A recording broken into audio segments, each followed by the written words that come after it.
Comprar uma casa ou pagar aluguel? Nesse vídeo eu vou falar sobre esse assunto que talvez seja o assunto mais polêmico sobre finanças aqui no Brasil. E se você chegou nesse canal pela primeira vez, eu sou o Cris e aqui é o meu canal de educação financeira, onde eu te ajudo a cuidar melhor do seu dinheiro. Se ainda não é inscrito, aproveita para se inscrever, estou numa campanha aqui para atingir 5 mil inscritos, então se inscreva, ativa o sininho e vamos para cima porque tem muita coisa que eu vou dar uma noção para você que tem o dinheiro e pretende comprar esse imóvel à vista, para você que quer financiar e para você que não tem nada, né, saber se é melhor financiar ou alugar um imóvel. Bom, pessoal, é natural essa dúvida, porque afinal de contas a gente cresceu ouvindo isso, os nossos pais, nossa avós, que a gente tinha que ter a nossa casa, e esse talvez seja o sonho da maioria dos brasileiros, ter a sua casa própria. E aqui eu vou começar o vídeo falando para você que tem o dinheiro para comprar esse imóvel à vista. E aqui eu trouxe algumas simulações para você ver e tirar a sua conclusão, porque não é uma regra, tá? É lógico que no final desse vídeo eu vou colocar o meu ponto de vista, né, do que eu acho que vale a pena para a maioria das pessoas, mas nesse primeiro momento eu vou falar com você que tem a grana para comprar um imóvel à vista. Bom, vamos lá. Imagina que você tem o dinheiro para comprar o imóvel que você deseja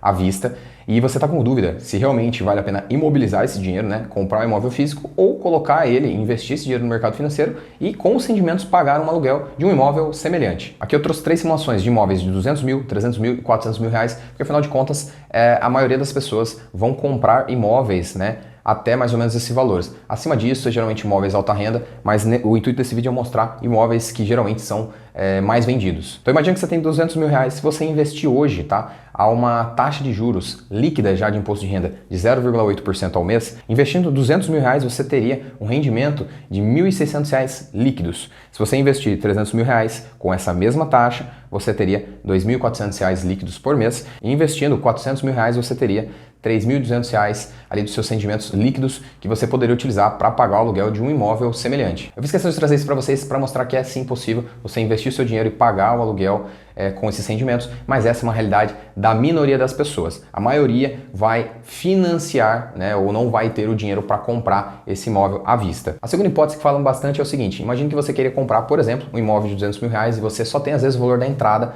e a parcela para esse financiamento ficaria R$ 2 mil reais. O que você faria? Você escolheria então um imóvel mais ou menos nessa faixa de preço para morar de aluguel durante esse período. Vamos supor que o aluguel aqui, a título de exemplo, fosse R$ 1.000. Então você moraria de aluguel, pagava esses R$ 1.000, pouparia essa diferença, né, que você estaria disposto a pagar no seu financiamento, então uma parcela de 2 mil, então 2 mil menos 1.000, sobraria 1.000 no teu bolso, e você investiria esse dinheiro todos os meses a uma taxa de juros. Depois de alguns meses você teria então os 200 mil reais para comprar esse imóvel, às vezes, por exemplo, em 10 anos, em 15 anos, que é um prazo menor do que o prazo que geralmente é feito os financiamentos, que ocorre ali entre 20 a 30 anos. Mas a grande questão é que a maioria das pessoas não conseguiriam fazer isso, pagar o aluguel e poupar a diferença durante todo esse tempo, ter essa consistência. Isso pouquíssimas pessoas conseguiriam.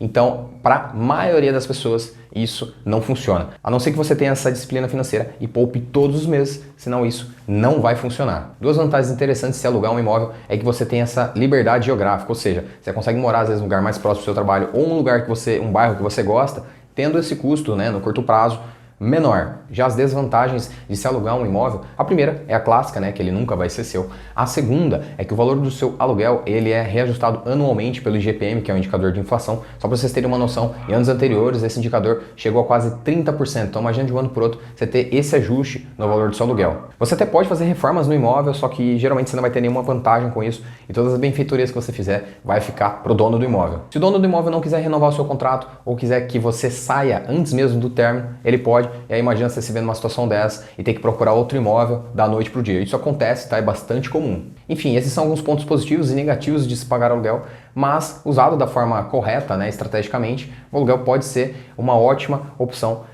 se for algo planejado. Bom, então agora chegou a hora de a gente falar do financiamento, né, que é a ferramenta mais utilizada pelos brasileiros para comprar um imóvel. A média de tempo de financiamentos imobiliários aqui no Brasil é entre 20 a 30 anos e é claro que existe um juros por trás disso e é um juros que pode ser bastante elevado, às vezes 2, 3 vezes o valor do imóvel. Só que é uma ferramenta utilizada pela maioria das pessoas porque facilita, né, possibilita na realidade com que as pessoas que não tenham o valor integral do imóvel consigam comprar então a tão sonhada casa própria. Se você está pretendendo comprar a sua casa e utilizar o financiamento para isso, você precisa se atentar no valor da entrada que você vai oferecer. Quanto maior a entrada que você oferecer para o banco e menor o valor financiado, obviamente menos você vai financiar e mais baixo vai ser sua parcela.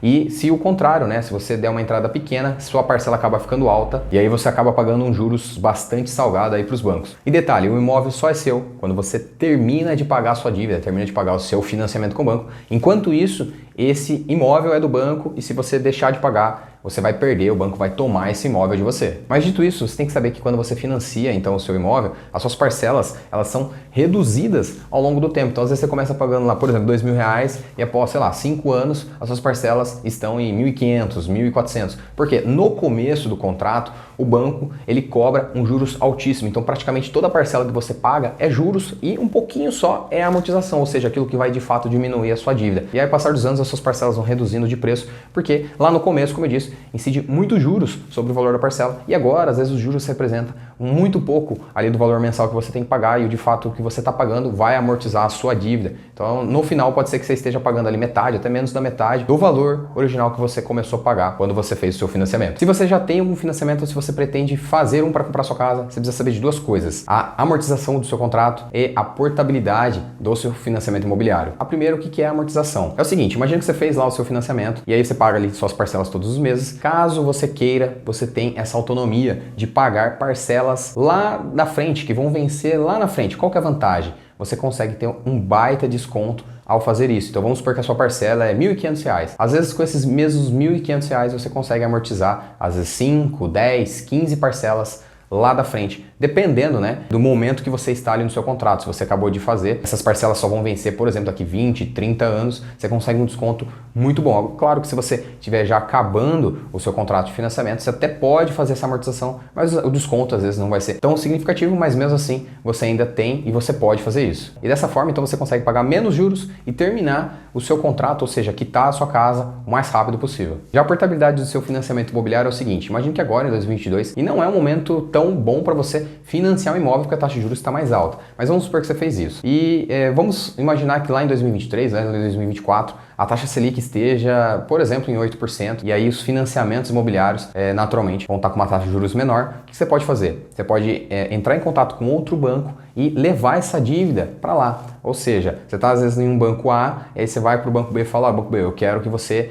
quero trazer o meu financiamento imobiliário para cá. Ou seja, ele vai comprar a dívida com o banco A, e aí você consegue uma taxa de juros menor com esse banco B. Naturalmente, os juros que você vai pagar para esse banco vai ser menor e o valor da sua parcela também. E assim como eu falei do aluguel, eu vou falar aqui as vantagens e as desvantagens desse financiar um imóvel. Algumas vantagens do financiamento é que no final do contrato esse imóvel vai ser seu, então se você sempre sonhou em ter o seu imóvel próprio, essa é uma das maneiras de se conseguir. Você pode reformar, né, ou construir o imóvel e deixar ele do jeito que você sempre sonhou. E pensa o seguinte: hoje você é jovem, mas no momento que você tiver com uma idade mais avançada, ter um imóvel pode te ajudar muito financeiramente falando, porque imagina, a maioria das pessoas não tem um patrimônio, não fazem uma reserva ao longo da vida e depende ali da aposentadoria do governo, isso quando conseguem. E aí, se você não tem esse aluguel para pagar, vai te ajudar muito lá na frente. Já algumas desvantagens de financiar um imóvel é que você acaba tendo juros, né, encargos financeiros, e pagando às vezes 2, 3 vezes o valor do imóvel, você acaba não tendo nenhuma liquidez com essa grana, porque afinal de contas você colocou ela toda ali no teu imóvel. Mas concluindo então, pessoal, o que vale mais a pena?